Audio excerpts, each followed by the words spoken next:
ਆਪਾਂ ਗੱਲ ਕਰਦੇ ਹਾਂ। ਹਾਲਾਂਕਿ 40 ਪਿੰਡ ਇੱਕ ਪਾਸੇ ਨੇ ਔਰ ਫੈਕਟਰੀ ਮਾਲਕ ਇੱਕ ਪਾਸੇ ਆ, ਤਾਂ ਗੱਲ ਮੈਂ ਕਹਿੰਦਾ ਕਿਸੇ ਪਾਸੇ ਲੱਗੀ ਨਹੀਂ, ਅੜੀ ਕਿੱਥੇ ਹੋਈ? ਤੁਸੀਂ ਗੁਰਬਾਣੀ ਦਾ ਹਵਾਲਾ ਲਿਆ, ਜੋ ਕਾਗਜ਼ਾਂ ਦੇ ਵਿੱਚ ਕਾਨੂੰਨ ਹੈ ਉਹਦੇ ਹਿਸਾਬ ਨਾਲ ਕਾਰਵਾਈ ਨਹੀਂ ਹੁੰਦੀ। ਤੀਜਾ ਪੱਤਣ ਸ਼ੁਰੂ ਹੁੰਦਾ 500 ਫੁੱਟ ਤੋਂ ਥੱਲੇ।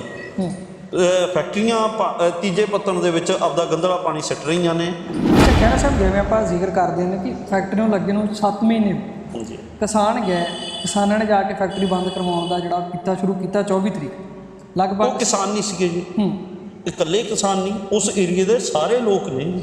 ਪਾਣੀ ਕਿਉਂਕਿ ਹਰੇਕ ਬੰਦੇ ਦੀ ਜ਼ਰੂਰਤ ਹੈ।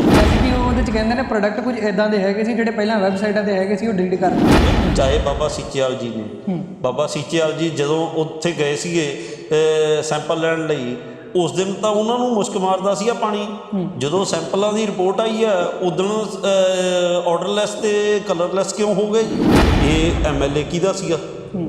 ਫੈਕਟਰੀ ਦਾ ਮਾਲਕ MLA ਤਾਂ ਤੁਹਾਡੀ ਪਾਰਟੀ ਦਾ ਸੀਗਾ। ਤੁਹਾਡੀ ਪਾਰਟੀ ਨੇ ਹੀ ਇਹ ਬੂਟੇ ਨੂੰ ਪਾਣੀ ਪਾਇਆ। ਜੇ ਹੁਣ ਆਪੋਜੀਸ਼ਨ ਪਾਰਟੀ ਆ ਕੇ ਇਸ ਧਰਨੇ ਦਾ ਆਪਣਾ ਜੋੜ ਕਰਦੀ ਆ, ਤਾਂ ਕੀ ਹੋ ਸਕਦਾ ਵੀ ਇਹ ਧਰਨਾ ਚੱਕਿਆ ਜਾਵੇ ਜਾਂ ਹੁਣ ਜਿਵੇਂ ਆਪਾਂ ਦੇਖੀਏ ਵੀ ਇਸ ਸਮੇਂ ਕਿਸੇ ਵੀ ਸਰਕਾਰ ਦੇ ਵਿਸ਼ਵਾਸ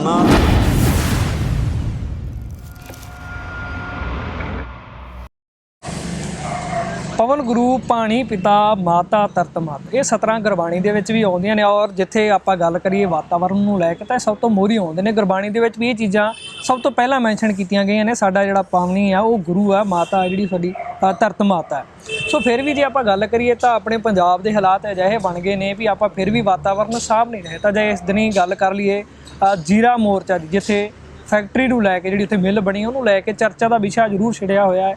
ਔਰ ਫੈਕਟਰੀ ਬੰਦ ਕਰਵਾਉਣ ਲਈ ਲਗਭਗ ਜੇ ਗੱਲ ਕਰੀਏ ਤਾਂ 35 ਤੋਂ 40 ਪਿੰਡ ਨੇ ਜਿਨ੍ਹਾਂ ਦਾ ਇੱਕ ਹੈ, ਔਰ ਸਮੂਹ ਜਥੇਬੰਦੀਆਂ ਨੇ। ਪਰ ਫਿਰ ਵੀ ਅੱਜ ਜੇ ਗੱਲ ਕਰੀਏ ਸਰਕਾਰ ਕਿੱਥੇ ਕੁ ਖੜੀ ਹੈ। ਸੋ ਅੱਜ ਸਾਡੇ ਨਾਲ ਗੱਲਬਾਤ ਕਰਨ ਲਈ ਖਹਿਰਾ ਸਾਹਿਬ ਨੇ, ਜਿਹੜੇ ਮੱਤੇਵਾੜ ਜੰਗਲ ਦੇ ਵਿੱਚ ਵੀ ਰਿਹਾ, ਔਰ ਬੁੱਢਾ ਦਰਿਆ ਨੂੰ ਲੈ ਕੇ ਜਾਂ ਸਤਲੁਜ ਦਰਿਆ ਨੂੰ ਲੈ ਕੇ ਜਿਨ੍ਹਾਂ ਨੇ ਪਹਿਲਾਂ ਵੀ ਚਰਚਾ ਉਹਨਾਂ ਦੀ ਛਿੜੀ ਰਹੀ, ਜਿਹੜੀ ਉਹਨਾਂ ਨੇ ਬੰਦ ਕਰਵਾਈ ਸੀ ਔਰ ਉਹ ਪ੍ਰੋਜੈਕਟ ਬੰਦ ਹੋਏ। ਸੋ ਇਸ ਕਰਕੇ ਆਪਾਂ ਗੱਲਬਾਤ ਕਰਾਂਗੇ। ਸੋ ਖਹਿਰਾ ਸਾਹਿਬ ਨਾਲ, ਖਹਿਰਾ ਸਾਹਿਬ ਬਹੁਤ ਬਹੁਤ ਸਵਾਗਤ ਹੈ ਤੁਹਾਡਾ। ਸਤਿ ਸ਼੍ਰੀ ਅਕਾਲ ਜੀ। ਖਹਿਰਾ ਸਾਹਿਬ, ਜਿਵੇਂ ਆਪਾਂ ਸਟਾਰਟਿੰਗ ਦੇ ਵਿੱਚ ਗੁਰਬਾਣੀ ਦੀਆਂ 17 ਯੂਜ਼ ਕੀਤਾ ਵੀ ਪਵਨ ਗੁਰੂ ਪਾਣੀ ਪਿਤਾ ਮਾਤਾ ਧਰਤ ਮਾਤਾ, ਆਪਾਂ 17 ਵੀ ਬੋਲਦੇ ਨੇ। ਔਰ ਖੁਦ CM ਸਾਹਿਬ ਵੀ ਇਹ 17 ਦਾ ਮਤਲਬ ਪ੍ਰਚਾਰ ਕਰਦੇ ਰਹੇ ਜਦੋਂ ਇਲੈਕਸ਼ਨ ਦੇ ਵਿੱਚ ਆਉਣਾ ਸੀ, ਜਿਨ੍ਹਾਂ ਦੇ ਨੇ ਪ੍ਰਚਾਰ ਕਰਨਾ ਸੀ। ਅੱਜ ਜੀਰਾ ਫੈਕਟਰੀ ਦੀ ਆਪਾਂ ਗੱਲ ਕਰਦੇ ਹਾਂ। ਹਾਲਾਂਕਿ 40 ਪਿੰਡ ਇੱਕ ਪਾਸੇ ਨੇ ਔਰ ਫੈਕਟਰੀ ਮਾਲਕ ਇੱਕ ਪਾਸੇ ਆ, ਤਾਂ ਗੱਲ ਮੈਂ ਕਹਿੰਦਾ ਕਿਸੇ ਪਾਸੇ ਲੱਗੀ ਨਹੀਂ, ਅੜੀ ਕਿੱਥੇ ਹੋਈ? ਤੁਸੀਂ ਗੁਰਬਾਣੀ ਦਾ ਹਵਾਲਾ ਲਿਆ ਜੀ। ਅੱਜ ਦਿੱਕਤ ਕੀ ਆ? ਅਸੀਂ ਪੜ੍ਹਦੇ ਹਾਂ, ਬਸ ਪੜ੍ਹਨ ਤੱਕ ਰੱਖਦੇ ਹਾਂ, ਇਹਨੂੰ ਜ਼ਿੰਦਗੀ ਦੇ ਵਿੱਚ ਅਪਣਾਉਂਦੇ ਨਹੀਂ। ਜਿਸ ਦਿਨ ਅਸੀਂ ਅਪਣਾਉਣ ਲੱਗ ਗਏ, ਅਸੀਂ ਆਪਣੇ ਘਰ ਤੋਂ ਸ਼ੁਰੂ ਹੋ ਕੇ ਪਾਣੀ ਦੀ ਕਦਰ ਕਰਨ ਲੱਗ ਗਏ, ਤਾਂ ਪੂਰਾ ਸਮਾਜ ਵੀ ਕਦਰ ਕਰਨ ਲੱਗ ਜੂਗਾ।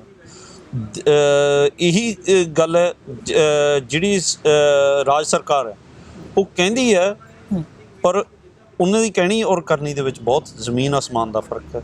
ਉਹਨਾਂ ਦੇ ਕੰਨਾਂ ਤੱਕ ਆਵਾਜ਼ ਨਹੀਂ ਲੋਕਾਂ ਦੀ ਪਹੁੰਚ ਰਹੀ, ਅਤੇ ਉਹਨਾਂ ਦੇ ਕੰਨਾਂ ਤੱਕ ਜੀਰੇ ਮੋਰਚੇ ਦੇ ਆਸ-ਪਾਸ ਜਿਹੜੇ ਪਿੰਡ ਹੈਗੇ ਨੇ 40, ਉਹਨਾਂ ਦੇ ਵਿੱਚ ਜੋ ਬਿਮਾਰੀਆਂ ਨਾਲ ਮਰੀਜ਼ ਕੁਰਲਾ ਰਹੇ ਨੇ ਔਰ ਕਈ ਮਰ ਵੀ ਰਹੇ ਨੇ, ਉਹਨਾਂ ਦੀ ਆਵਾਜ਼ ਨਹੀਂ ਪਹੁੰਚ ਰਹੀ। ਇਹੀ ਸਾਡੀ ਤਰਾਸਦੀ ਹੈ। ਅਸੀਂ ਚਿਹਰੇ ਬਦਲ ਸਕੇ ਹਾਂ। ਅਸੀਂ ਸੋਚਦੇ ਸੀਗੇ ਕਿ 2022 ਦੀ ਇਲੈਕਸ਼ਨ ਦੇ ਵਿੱਚ ਅਸੀਂ ਸਿਸਟਮ ਬਦਲਤਾ, ਪਰ ਸਿਸਟਮ ਉੱਥੇ ਦਾ ਉੱਥੇ ਹੀ ਖੜ੍ਹਾ ਹੈ। ਸਿਸਟਮ ਕਾਰਪੋਰੇਟ ਦੇ ਪੱਖੀ ਹੈ, ਔਰ ਉਹ ਅੱਜ ਵੀ ਕਾਰਪੋਰੇਟ ਦੇ ਪੱਖੀ ਸੀ ਹੈਗਾ, ਪਹਿਲਾਂ ਵੀ ਕਾਰਪੋਰੇਟ ਦੇ ਪੱਖੀ ਸੀ। ਤਾਂ ਖਹਿਰਾ ਸਾਹਿਬ, ਜਿਵੇਂ ਆਪਾਂ ਦਿੱਲੀ ਮੋਰਚਾ ਸਾਰਿਆਂ ਨੂੰ ਪਤਾ ਵੀ ਆਪਾਂ ਕਿੰਨਾ ਲੰਮਾ ਸਮਾਂ ਉਸ ਅੰਦੋਲਨ ਦੇ ਵਿੱਚ ਕੱਟਿਆ, ਤਾਂ ਹਾਲਾਂਕਿ ਕਿਸਾਨ ਆਪਣੀਆਂ ਮੰਗਾਂ ਨੂੰ ਲੈ ਕੇ ਗਿਆ ਸੀ ਔਰ ਮੰਗਾਂ ਜਿੱਥੋਂ ਤੱਕ ਵੀ ਉਹ ਰੱਦ ਕਰਵਾਉਣ ਦੇ ਲਿਖਤੀ ਸਾਰਾ ਕੁਝ ਹੋ ਵੀ ਗਿਆ। ਤਾਂ ਉਸ ਤੋਂ ਬਾਅਦ ਜਿਵੇਂ FIR ਹੁਣ ਜਿਹੜੇ ਕਿਸਾਨ ਧਰਨੇ 'ਤੇ ਬੈਠੇ ਉਹਨਾਂ ਦੇ ਉੱਪਰ ਲਾਠੀ ਚਾਰਜ ਹੋਏ, ਉਹਨਾਂ ਦੇ ਉੱਪਰ FIR ਦਰਜ ਹੋਈਆਂ, ਘਰਾਂ ਤੋਂ ਚੱਕ ਕੇ ਉਹਨਾਂ ਦੀਆਂ ਬੀਬੀਆਂ, ਉਹਨਾਂ ਦੇ ਬੱਚੇ ਤੱਕ ਘਰਾਂ ਤੋਂ ਕਹਿੰਦੇ ਵੀ ਚੱਕ ਕੇ ਲੈ ਗਏ, ਔਰ ਜਿਹੜੇ ਉਹਨਾਂ ਦੇ ਅਸਲੀ ਲਾਇਸੈਂਸ ਸੀ ਉਹ ਵੀ ਰੱਦ ਕਰ ਦਿੱਤੇ। ਇਸ ਤਰ੍ਹਾਂ ਹੈਗਾ ਜੀ, ਆਪਾਂ ਇੱਕ ਕਦਮ ਪਿੱਛੇ ਜਾਂਦੇ ਹਾਂ। ਕਾਨੂੰਨ ਦੀ ਜਦੋਂ ਪਾਲਣਾ ਨਹੀਂ ਹੁੰਦੀ ਔਰ ਕਾਨੂੰਨ ਜੋ ਗੱਲ ਕਹਿੰਦਾ ਹੈ ਅਫਸਰਾਂ ਨੂੰ, ਸਾਡੇ ਸਿਸਟਮ ਨੂੰ, ਉਹ ਜੋ ਕਾਗਜ਼ਾਂ ਦੇ ਵਿੱਚ ਕਾਨੂੰਨ ਹੈ ਉਹਦੇ ਹਿਸਾਬ ਨਾਲ ਕਾਰਵਾਈ ਨਹੀਂ ਹੁੰਦੀ, ਤਾਂ ਹੀ ਇਹ ਦਿੱਕਤਾਂ ਆਉਂਦੀਆਂ ਨੇ। ਤਾਂ ਹੀ ਲੋਕਾਂ ਨੂੰ ਘਰਾਂ ਤੋਂ ਨਿਕਲ ਕੇ ਸੜਕਾਂ ਦੇ ਉੱਤੇ ਬੈਠਣਾ ਪੈਂਦਾ, ਚਾਹੇ ਉਹ ਦਿੱਲੀ ਮੋਰਚਾ ਸੀਗਾ, ਚਾਹੇ ਅੱਜ ਦੀ ਤਰੀਕ ਦੇ ਵਿੱਚ ਚੱਲ ਰਿਹਾ ਜੀਰਾ ਮੋਰਚਾ ਹੈਗਾ। ਸਾਡੇ ਸਿਸਟਮ ਦੀ ਨਲਾਇਕੀ ਹੈ ਕਿ ਸਾਡੇ ਲੋਕਾਂ ਨੂੰ ਘਰਾਂ ਤੋਂ ਨਿਕਲ ਕੇ ਬਾਹਰ ਆਉਣਾ ਪੈਂਦਾ। ਇਹਨਾਂ ਨੂੰ ਯਾਦ ਦਿਵਾਉਣ ਲਈ ਕਿ ਤੁਸੀਂ ਨਲਾਇਕ ਸਾਬਤ ਹੋ ਰਹੇ ਹੋ, ਤੁਸੀਂ ਆਪਦੀ ਡਿਊਟੀ ਨਹੀਂ ਪੂਰੀ ਕਰ ਰਹੇ। ਜੇਕਰ ਇਸ ਤਰ੍ਹਾਂ ਨਾ ਹੁੰਦਾ ਤਾਂ 24 ਜੁਲਾਈ ਨੂੰ ਧਰਨਾ ਲਗਾਉਣ ਤੋਂ ਪਹਿਲਾਂ 1 ਮਹੀਨਾ ਪਰ ਉਹ ਸਾਰੇ ਦਫ਼ਤਰਾਂ ਦੇ ਵਿੱਚ ਲੋਕ ਫਿਰੇ ਨੇ ਕਿ ਸਾਡੇ ਪਾਣੀ ਗੰਧਲਾ ਆ ਗਿਆ। ਕਿਉਂਕਿ ਗੰਧਲਾ ਵੀ ਹੁਣ ਕਿਉਂ ਪਤਾ ਲੱਗਿਆ, ਪਹਿਲਾਂ 200 ਫੁੱਟ ਤੇ ਬੋਰ ਹੁੰਦਾ ਸੀਗਾ, 300 ਫੁੱਟ ਤੇ ਬੋਰ ਹੁੰਦਾ ਸੀਗਾ।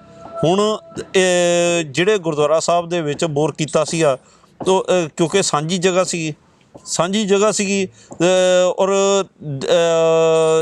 ਉਸ ਟਾਈਮ ਪੈਸੇ ਦੀ ਸਾਂਝਾ ਕੰਮ ਹੁੰਦਾ। ਆਪਾਂ ਨੂੰ ਧਾਰਮਿਕ ਹੈਗੇ ਆ, ਆਪਾਂ ਨੂੰ ਪੈਸੇ ਦੀ ਪਰਵਾਹ ਨਹੀਂ ਹੁੰਦੀ। ਪੈਸਾ ਇਕੱਠਾ ਹੁੰਦਾ ਤਾਂ ਕੋਸ਼ਿਸ਼ ਹੁੰਦੀ ਆ ਕਿ ਡੂੰਘੇ ਤੋਂ ਡੂੰਘਾ ਪਾਣੀ ਕੱਢੀਏ, ਸਾਫ਼ ਪਾਣੀ ਨਿਕਲੂਗਾ। ਉਹ ਸਾਫ਼ ਪਾਣੀ ਭਾਲਦੇ ਤੀਜੇ ਪੱਤਣ ਦੇ ਉੱਤੇ ਜਦੋਂ ਜਾ ਕੇ ਦੇਖਿਆ ਤਾਂ ਪੂਰੀ ਤਰ੍ਹਾਂ ਗੰਧਲਾ ਪਾਣੀ, ਸ਼ਰਾਬ ਦੀ ਬਦਬੂ ਮਾਰਦੀ ਸੀ, ਮੁਸ਼ਕ ਮਾਰਦਾ ਸੀਗਾ, ਕੈਮੀਕਲਾਂ ਵਾਲਾ ਪਾਣੀ ਸੀਗਾ। ਤਾਂ ਲੋਕੀ ਜਾਗੇ ਕਿ ਆਹ ਕੀ ਹੋ ਗਿਆ। ਫੈਕਟਰੀਆਂ ਦੇ ਵਿੱਚ, ਲੁਧਿਆਣੇ ਦੇ ਵਿੱਚ ਵੀ ਬਹੁਤ ਕੁਝ ਹੋ ਰਿਹਾ। ਉੱਥੇ ਤਾਂ ਇੱਕ ਫੈਕਟਰੀ ਹੈ, ਉੱਥੋਂ ਤਾਂ ਸਟਾਰਟਿੰਗ ਹੈ ਜਾਗਣ ਦੀ। ਜਿਹੜੀ ਪੋਜੀਸ਼ਨ ਉੱਥੇ ਆ ਗਈ ਹੈ ਉਹ ਲੁਧਿਆਣੇ ਦੇ ਵਿੱਚ ਵੀ ਆਊਗੀ। ਹਜੇ ਤੀਜੇ ਪੱਤਣ ਤੱਕ ਆਪਾਂ ਪਹੁੰਚੇ ਨਹੀਂ। ਤੀਜੇ ਫੈਕਟਰੀਆਂ ਕੀ ਕਰ ਰਹੀਆਂ ਨੇ, ਪਹਿਲੇ ਦੂਜੇ ਪੱਤਣ 'ਤੇ ਤਾਂ ਆਪਾਂ ਪਾਣੀ ਵਾਲਾ ਪਾਣੀ ਵਰਤਦੇ ਹਾਂ ਸਬਮਰਸੀਬਲ ਬੋਰ ਕਰਕੇ। ਤੀਜਾ ਪੱਤਣ ਸ਼ੁਰੂ ਹੁੰਦਾ 500 ਫੁੱਟ ਤੋਂ ਥੱਲੇ। ਫੈਕਟਰੀਆਂ ਤੀਜੇ ਪੱਤਣ ਦੇ ਵਿੱਚ ਆਪਦਾ ਗੰਧਲਾ ਪਾਣੀ ਸਿੱਟ ਰਹੀਆਂ ਨੇ, ਜਿਹੜਾ ਕਿ ਸਰਕਾਰ ਵੱਲੋਂ ਕੋਈ ਚੈੱਕ ਨਹੀਂ ਹੋ ਰਿਹਾ। ਪੰਜਾਬ ਪੋਲਿਊਸ਼ਨ ਕੰਟਰੋਲ ਬੋਰਡ, ਜਿਨ੍ਹਾਂ ਬਾਰੇ ਸਾਡੇ ਮੁੱਖ ਮੰਤਰੀ ਸਾਹਿਬ ਪਹਿਲਾਂ ਇਹ ਕਹਿੰਦੇ ਹੁੰਦੇ ਸੀ ਕਿ ਇਹ ਤਾਂ ਆਪਦੀ ਡਿਊਟੀ ਨਹੀਂ ਠੀਕ ਕਰ ਰਹੇ, ਉਹਨਾਂ ਨੂੰ ਪਹਿਲਾਂ ਗੰਧਲਾ ਪਾਣੀ ਦਿਖਦਾ ਹੁੰਦਾ ਸੀਗਾ ਬੋਰਾਂ ਦੇ ਰਾਹੀਂ ਹੋ ਰਿਹਾ, ਰਿਵਰਸ ਬੋਰਿੰਗ ਦੇ ਥਰੂ। ਅਤੇ ਅੱਜ ਉਹਨਾਂ ਨੂੰ ਦੀਆਂ ਅੱਖਾਂ ਬੰਦ ਕਰ ਦਿੱਤੀਆਂ ਗਈਆਂ ਨੇ ਇਹਨਾਂ ਕਾਰਪੋਰੇਟਾਂ ਵੱਲੋਂ ਵੀ ਔਰ ਉਹਨਾਂ ਦੀ ਹਾਈ ਕਮਾਂਡ ਵੱਲੋਂ ਵੀ। ਸਾਨੂੰ ਤਾਂ ਇਸ ਤਰ੍ਹਾਂ ਲੱਗ ਰਿਹਾ ਕਿ ਸਾਡਾ ਮੁੱਖ ਮੰਤਰੀ ਇੱਦਾਂ ਦਾ ਨਹੀਂ ਸੀਗਾ ਜਿੱਦਾਂ ਦਾ ਹੁਣ ਬਣਾ ਦਿੱਤਾ ਗਿਆ। ਨਹੀਂ, ਖਹਿਰਾ ਸਾਹਿਬ, ਮੁੱਖ ਮੰਤਰੀ ਤਾਂ ਸਾਰੇ ਸੋਚਦੇ ਵੀ ਜਦੋਂ ਸਟਾਰਟਿੰਗ ਦੇ ਵਿੱਚ ਵੀ ਜਿਸ ਹਿਸਾਬ ਨਾਲ ਪ੍ਰਚਾਰ ਹੁੰਦਾ ਸੀ ਜਾਂ ਜਿਸ ਹਿਸਾਬ ਨਾਲ ਗੱਲਾਂ ਹੁੰਦੀਆਂ ਸੀ, ਕਿਉਂਕਿ ਸ਼ੁਰੂ ਤੋਂ ਹੀ ਅਸੀਂ ਵੀ ਜਿਹੜੇ ਬੱਚੇ ਹੋ ਗਏ ਜਾਂ ਬਜ਼ੁਰਗ ਤਾਂ ਚਲੋ ਸਾਡੇ ਤੋਂ ਪਹਿਲਾਂ ਦੇ ਨੇ, ਪਰ ਜਦੋਂ ਭਗਵੰਤ ਮਾਨ ਜੀ ਦਾ ਟੀਵੀ 'ਤੇ ਕੋਈ ਸ਼ੋਅ ਆਉਂਦਾ ਹੁੰਦਾ ਸੀ, ਸਕਿੱਟਾਂ ਆਉਂਦੀਆਂ ਸੀ, ਹਮੇਸ਼ਾ ਸਰਕਾਰ ਦੀਆਂ ਪੋਲਾਂ ਖੋਲ੍ਹਦੇ ਹੁੰਦੇ ਸੀ। ਤਾਂ ਲੋਕਾਂ ਨੂੰ ਇੱਕ ਅਜਿਹਾ ਉਹਨਾਂ ਦੇ ਅੰਦਰ ਜਿਹੜੀ ਲਾਟ ਹੁੰਦੀ ਨਾ ਦੀਵੇ ਦੀ, ਦੂਰੋਂ ਦਿਖਦੀ ਸੀ ਵੀ ਨਹੀਂ ਯਾਰ ਇਹ ਬੰਦਾ ਜਿੱਦਾਂ ਦੀਆਂ ਗੱਲਾਂ ਕਰਦਾ, ਜਿਵੇਂ ਇਹਦਾ ਪ੍ਰਚਾਰ ਹੁੰਦੇ ਆ ਤਾਂ ਸੀਐਮ ਸਾਹਿਬ ਇੱਦਾਂ ਦੇ ਹੀ ਜਦੋਂ ਬਣ ਜਾਣਗੇ ਤਾਂ ਇੱਦਾਂ ਦਾ ਹੀ ਕੁਝ ਇੱਦਾਂ ਦਾ ਕਰਨਗੇ। ਮੇਰਾ ਇੱਕ ਨਿੱਜੀ ਵਿਚਾਰ ਹੈ ਜੀ, ਹੋ ਸਕਦਾ ਕਿ ਗਲਤ ਹੋਵਾਂ। ਜਦੋਂ ਤੱਕ ਮੁੱਖ ਮੰਤਰੀ ਦਾ ਚਿਹਰੇ ਭਗਵੰਤ ਮਾਨ ਨੂੰ ਐਲਾਨ ਨਹੀਂ ਕੀਤਾ ਸੀਗਾ, ਉਸ ਟਾਈਮ ਤੱਕ ਲੋਕਾਂ ਨੂੰ ਇਹ ਨਹੀਂ ਸਮਝ ਆਉਂਦੀ ਸੀ ਕਿ ਆਮ ਆਦਮੀ ਪਾਰਟੀ ਨੂੰ ਜਾਈਏ ਜਾਂ ਚੰਨੀ ਦੇ ਵਾਲੀ ਕਾਂਗਰਸ ਨੂੰ ਪਾਈਏ। ਕਿਉਂਕਿ ਚੰਨੀ ਨੇ ਵੀ ਬਹੁਤ ਕੁਝ ਕਰਕੇ ਦਿਖਾ ਦਿੱਤਾ ਸੀਗਾ ਲੋਕਾਂ ਦੇ, ਦਿਖਾ ਦਿੱਤਾ ਸੀਗਾ। ਕਰਨਾ ਅਲੱਗ ਗੱਲ ਹੈ, ਦਿਖਾ ਦਿੱਤਾ ਸੀਗਾ। ਲੋਕੀ ਕਨਫਿਊਜ਼ ਹੋ ਗਏ ਸੀਗੇ ਕਿ ਅਸੀਂ ਕਿੱਧਰ ਨੂੰ ਜਾਈਏ। ਜਦੋਂ ਭਗਵੰਤ ਮਾਨ ਨੂੰ ਮੁੱਖ ਮੰਤਰੀ ਦਾ ਚਿਹਰਾ ਐਲਾਨ ਕੀਤਾ, ਕਿਉਂਕਿ ਪਿਛਲੇ 20 ਜਿਸ ਤਰ੍ਹਾਂ ਤੁਸੀਂ ਨੇ ਗੱਲ ਕੀਤੀ ਹੈ, ਪਿਛਲੇ 20 ਸਾਲ ਤੋਂ ਜਿਹੜਾ ਕੁਝ ਵੀ ਇਹ ਕਿਰਦਾਰ ਨਿਭਾਉਂਦਾ ਸੀ ਔਰ ਸਿਸਟਮ ਦੇ ਉੱਤੇ ਚੋਟ ਮਾਰਦੇ ਸੀ, ਜਿਹੜਾ ਭ੍ਰਿਸ਼ਟ ਹੋ ਚੁੱਕਿਆ ਸਿਸਟਮ ਹੈ। ਔਰ ਲੋਕਾਂ ਨੂੰ ਵਿਸ਼ਵਾਸ ਜਾਗ ਪਿਆ ਸੀ, ਸਾਨੂੰ ਵੀ ਵਿਸ਼ਵਾਸ ਜਾਗਿਆ ਸੀ ਕਿ ਅਸੀਂ ਸਿਸਟਮ ਬਦਲਣ ਲੱਗੇ। ਪਰ ਸਿਸਟਮ ਤਾਂ ਅੱਜ ਉੱਥੇ ਦਾ ਉੱਥੇ ਹੀ ਭਾਰੂ ਹੋ ਗਿਆ, ਇਹਨਾਂ ਦੇ ਉੱਤੇ ਵੀ ਭਾਰੂ ਹੋ ਗਿਆ। ਜਿਹੜੇ ਅਸੀਂ ਨੇ 92 ਨੁਮਾਇੰਦੇ ਚੁਣ ਕੇ ਭੇਜੇ ਸੀ ਉਹ ਤਾਂ ਲੱਕੜ ਦੇ ਬਾਵੇ ਬਣ ਗਏ, ਉਹਨਾਂ ਦੇ ਦਿਮਾਗ ਵੀ ਕੱਢ ਲਏ ਗਏ ਤੇ ਉਹਨਾਂ ਦੇ ਦਿਲ ਵੀ ਕੱਢ ਲਏ ਗਏ। ਉਹਨਾਂ ਦੇ ਦਿਲ ਦੇ ਵਿੱਚ ਸਾਡੀ ਪੁਕਾਰ ਨਹੀਂ ਸੁਣਦੀ, ਦਿਮਾਗ ਉਹਨਾਂ ਦਾ ਸੋਚ ਨਹੀਂ ਰਿਹਾ ਕਿ ਆਉਣ ਵਾਲੇ ਸਮੇਂ ਦੇ ਵਿੱਚ ਉਹਨਾਂ ਦੀ ਪੋਲੀਟਿਕਸ ਦਾ ਵੀ ਕੀ ਬਣੂਗਾ।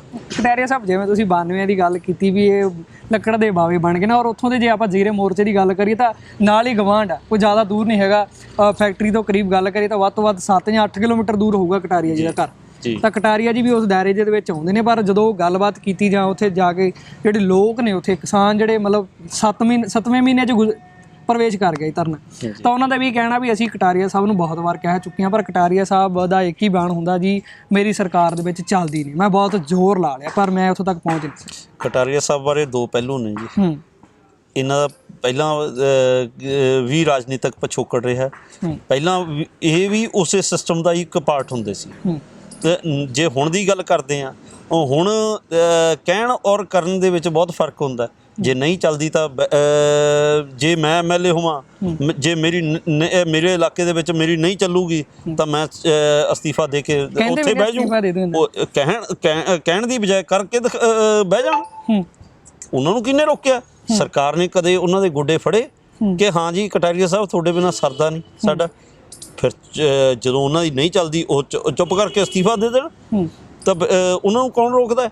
ਬੈਠਣ ਲੋਕਾਂ ਦੇ ਵਿੱਚ ਕਿ ਜੀ ਮੈਂ ਲੋਕਾਂ ਦਾ ਹੈਗਾ, ਲੋਕਾਂ ਦਾ ਨੁਮਾਇੰਦਾ ਹੈਗਾ, ਜੇ ਮੇਰੀ ਨਹੀਂ ਚੱਲੂਗੀ ਤਾਂ ਮੈਂ ਅਸਤੀਫਾ ਦੇ ਕੇ ਘਰੇ ਆ ਜਾਊਂਗਾ। ਉਹਦੇ ਨਾਲ ਲੋਕਾਂ ਨੂੰ ਵਿਸ਼ਵਾਸ ਬਣ ਜਾਂਦਾ। ਪਰ 6 ਮਹੀਨੇ ਤੋਂ ਡਰਾਮਾ ਹੋ ਰਿਹਾ, ਡਰਾਮੇ ਹੋ ਰਹੇ ਨੇ। ਇਹਨਾਂ ਨੂੰ ਵੀ ਜਿਹੜੇ ਅਸੀਂ ਨੇ ਨੁਮਾਇੰਦੇ ਚੁਣ ਕੇ ਭੇਜੇ ਸੀਗੇ, ਉਹ ਵੀ ਸਿਸਟਮ ਨੇ ਆਪਣੇ ਅਨੁਸਾਰ ਢਾਲ ਲਏ ਨੇ। ਉਹਨਾਂ ਨੂੰ ਵੀ ਪਤਾ ਨਹੀਂ ਕੀ ਸਬਜ਼ ਬਾਗ ਦਿਖਾ ਦਿੱਤਾ ਹੈਗਾ ਕਿ ਉਹ ਵੀ ਸਿਸਟਮ ਦੇ ਵਿੱਚ ਢਲ ਗਏ ਨੇ। ਅੱਛਾ ਖਹਿਰਾ ਸਾਹਿਬ, ਜਿਵੇਂ ਹੁਣ ਆਪਾਂ ਫੈਕਟਰੀ ਦੀ ਗੱਲ ਕਰੀਏ ਹੈ ਨਾ, ਵੀ ਪਹਿਲਾਂ ਜਿਵੇਂ ਦੀ ਮੁਰੰਮਤ ਕਹਿੰਦੇ ਵੀ ਕਿਸਾਨ ਤਾਂ ਕਹਿੰਦੇ ਅਸੀਂ ਬੰਦ ਕਰ ਦਿੱਤੀ, ਹੋਇਆ ਕੁਛ ਨਹੀਂ। ਤਾਂ ਹਾਲਾਂਕਿ ਅਜੇ ਵੀ ਕਿਤੇ ਨਾ ਕਿਤੇ ਗੱਲਾਂ ਜ਼ਰੂਰ ਸਾਹਮਣੇ ਆਉਂਦੀਆਂ ਨੇ, ਕਹਿੰਦੇ ਵੀ ਉੱਥੇ ਅੰਦਰ ਕੰਸਟਰਕਸ਼ਨ ਚੱਲੀ ਜਾਂਦੀ ਆ, ਪਾਣੀ ਦਾ ਜਿਹੜਾ ਉੱਧਰ ਹੀ ਚੱਲੀ ਜਾਂਦਾ, ਅੰਦਰ ਸਾਫ਼ ਸਫਾਈ ਹੋਈ ਜਾਂਦੀ ਆ। ਤਾਂ ਪਿੱਛੇ ਜੇ ਵੀਡੀਓ ਵੀ ਬਹੁਤ ਵਾਇਰਲ ਹੋਈਆਂ ਸੀ, ਕਹਿੰਦੇ ਵੀ ਅੰਦਰ ਜਿਹੜੀ ਆ ਉਹ ਸਬੂਤ ਤੇ ਜਿਹੜੇ ਮਿਟਾਏ ਜਾ ਰਹੇ ਨੇ। ਇਸ ਤਰ੍ਹਾਂ ਹੈਗਾ ਜੀ, ਸਿਸਟਮ ਨੂੰ ਕੁਛ ਨਹੀਂ ਦਿਖ ਰਿਹਾ, ਉਹਨਾਂ ਦੀ ਨਲਾਇਕੀ ਕੁਛ ਨਹੀਂ ਦਿਖਦੀ। ਜਦੋਂ ਧਰਨਾ ਦੇਣ ਵਾਲਿਆਂ ਦੇ ਉੱਤੇ ਕੋਈ ਪਰਚਾ ਦੇਣਾ ਹੁੰਦਾ ਤਾਂ 1 ਘੰਟੇ ਦੇ ਵਿੱਚ ਵਿੱਚ ਹੁਕਮ ਆਉਣ ਦੀ ਦੇਰ ਹੈ, 1 ਘੰਟੇ ਦੇ ਵਿੱਚ ਵਿੱਚ ਪਰਚਾ ਦਰਜ ਕਰ ਦਿੱਤਾ ਜਾਂਦਾ ਹੈ। ਕਦੇ 100 ਬੰਦਿਆਂ ਦੇ ਉੱਤੇ, ਕਦੇ 150 ਬੰਦਿਆਂ ਦੇ ਉੱਤੇ, ਕਦੇ 200 ਬੰਦਿਆਂ ਦੇ ਉੱਤੇ। ਜਿਹੜੇ ਕਿ ਆਨਲਾਈਨ ਸੋਸ਼ਲ ਮੀਡੀਆ ਦੇ ਉੱਤੇ ਸਬੂਤ ਪਏ ਨੇ, ਚਾਹੇ ਉਹ ਸਬੂਤ ਮਟੇਣ ਦੇ ਵਾਸਤੇ ਵੀਡੀਓਜ਼ ਪਈਆਂ ਨੇ, ਉਹ ਸਬੂਤਾਂ ਨੂੰ ਸਿਸਟਮ ਨਹੀਂ ਦੇਖ ਰਿਹਾ ਕਿਉਂਕਿ ਦੇਖਣਾ ਨਹੀਂ ਚਾਹੁੰਦਾ। ਇਸ ਕਰਕੇ ਸਾਰੀ ਐਡਮਿਨਿਸਟ੍ਰੇਸ਼ਨ ਕਹਿੰਦੀ ਸੀ ਕਿ ਤੁਸੀਂ ਗੱਲਾਂ ਕਰਦੇ ਹੋ, ਲਿਖਤੀ ਤੌਰ 'ਤੇ ਨਹੀਂ ਦਿੰਦੇ। 5 ਦਿਨ ਹੋ ਗਏ ਨੇ ਜੀ ਕਿ ਲਿਖਤੀ ਦਿੱਤੀ ਨੂੰ ਦਰਖਾਸਤ ਕਿ 201 ਦਾ ਪਰਚਾ ਦਰਜ ਕੀਤਾ ਜਾਵੇ। ਰਾਜ ਸਰਕਾਰ ਕਹਿੰਦੀ ਆ ਕਿ ਜਿਹੜਾ ਹੈਗਾ ਅਸੀਂ ਲੋਕਾਂ ਦੀ ਵੱਲ ਦੀ ਗੱਲ ਕਰਦੇ ਹਾਂ, ਕਮੇਟੀਆਂ ਔਨ ਮੈਰਿਟ ਫੈਸਲਾ ਦੇਣਗੀਆਂ। ਅਸੀਂ ਕਿਵੇਂ ਵਿਸ਼ਵਾਸ ਕਰ ਲਈਏ ਕਿ ਔਨ ਮੈਰਿਟ ਫੈਸਲਾ ਦੇਣਗੀਆਂ?